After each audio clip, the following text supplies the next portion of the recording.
Bonjour Laurent, donc nous sommes dans ton beau magasin là. Alors tu vas nous montrer, je crois aujourd'hui, donc les leurres, plutôt les gros leurres. Donc ici, donc on a un ensemble de leurres. Tu peux nous donner des précisions? Ouais, donc là j'ai distingué deux familles de leurres. Les leurres un petit peu plus agressifs, que ce soit par leur nage ou par leur couleur, et puis les leurres un petit peu plus naturels. Donc ça va être les leurres pour agresser le poisson, voilà, souvent les gros poissons quand ils sont dans leur zone, ils mordent plus par agressivité que par faim. Donc ça va être des leurres dédiés à ça. Et puis après des leurres pour vraiment quand ils ont faim.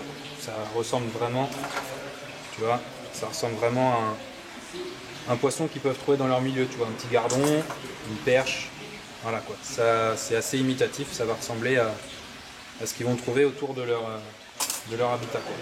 Alors on voit des leurres là quand même d'une taille relativement imposante. C'est pas un problème par chez nous là, parce que on dit que c'est réservé un peu à l'Irlande ces leurres là. Par chez nous, ça c'est des gros leurres par chez nous. Mais en Irlande, en Suède, en Espagne, où tu veux, c'est pas des gros leurres, ça c'est des petits leurres. Voilà, c'est ça. Voilà. Le gros leurre de chez nous correspond au petit leurre en Irlande. Ouais, c'est ça. Voilà.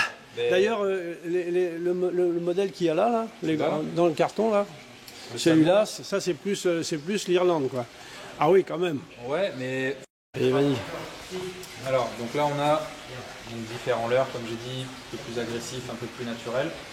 On va avoir des leurres qui vont être plus adaptés à une pêche en étang, où il y a peu d'eau, où on peut plonger, ils ne vont pas aller ramasser toute la merde qu'il y a dans le fond. Donc par exemple, je pense ce genre de leurre là. Donc ça c'est des leurres qui font 58 ou 53 grammes, après on a le choix. Le 58 par exemple, c'est exactement les mêmes. C'est la même forme, c'est la même coque, c'est juste les billes à l'intérieur. Il y en a une qui est plus lourde que l'autre. Voilà. Celui-là c'est 58 grammes, là c'est 53. Donc ça va être un travail en pleine eau. On va le faire nager entre 50 cm et allez, on peut aller jusqu'à 5-6 mètres de profondeur si on a envie. Par contre celui-là il fait que 53 grammes, donc il va couler beaucoup moins vite.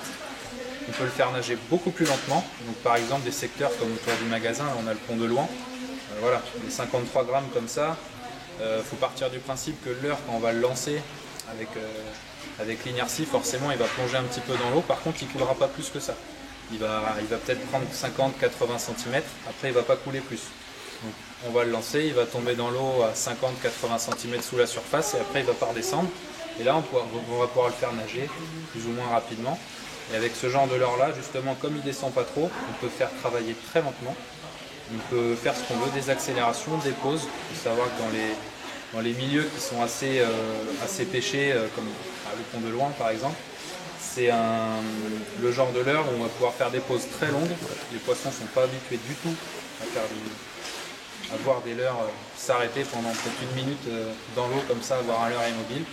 Et du coup, c'est peut-être des trucs qui vont attirer un peu plus leur attention à une certaine époque de l'année.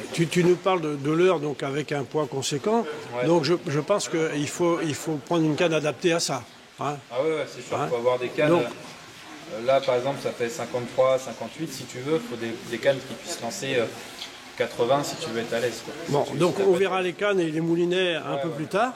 Ouais. Hein. Ok, donc on a vu les leurres dans leur ensemble. Maintenant, tu vas nous faire une petite revue de détail de chaque leurre. Ouais. Alors, tu commences par... Alors, tu vois, par exemple, là, on a les leurres qui vont être coulants assez rapides. Donc, tu vois, du salmo, du westing. Donc ça, c'est des trucs de prospection. On lance, on ramène assez rapidement, très peu de pause. Tu vois, ce genre de leurre-là, c'est assez agressif.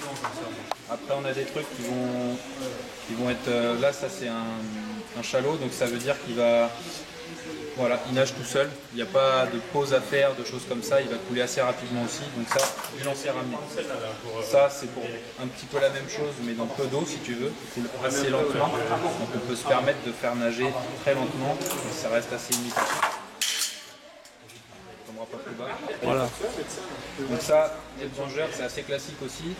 C'est un leurre en fait, on ne sait pas s'il va aller à droite, à gauche, ils le font en coulant, en flottant, en suspending. Donc il est très polyvalent, il y a plein de couleurs et ça on peut le faire nager. Ah, c'est une nage aléatoire, quoi. C'est très aléatoire et on peut s'en servir partout. Comme ils ont une gamme qui est vraiment complète, on peut aussi bien faire nager ça au Pont de Loing dans 1 mètre d'eau qu'en Loire dans 3-4 mètres ou à Biorot là-haut, il n'y a pas de souci. Donc ça, hop, petit leurre souple, c'est pareil. Ça j'aime bien utiliser ça dans très peu d'eau. Montage texan, donc tout ce qui est herbier, nénuphar. S'il y a 30 cm d'eau, on peut pêcher, il n'y a pas de souci. Puis même, oui, ça passe à travers les herbes, ça. Ouais, voilà. Ouais, donc là, ça c'est intéressant. c'est le brochet après qui fait ressortir la Ouais. C'est la même chose que l'autre là-bas, sauf que celui-là, comme j'ai dit tout à l'heure, c'est un suspending. Donc si on veut l'arrêter, on l'arrête. Et puis on peut faire une pause d'1 minute, on attend, on fume une clope, il n'y a pas de souci, on fait ce qu'on veut, on reprend. Il va être au même niveau, normalement.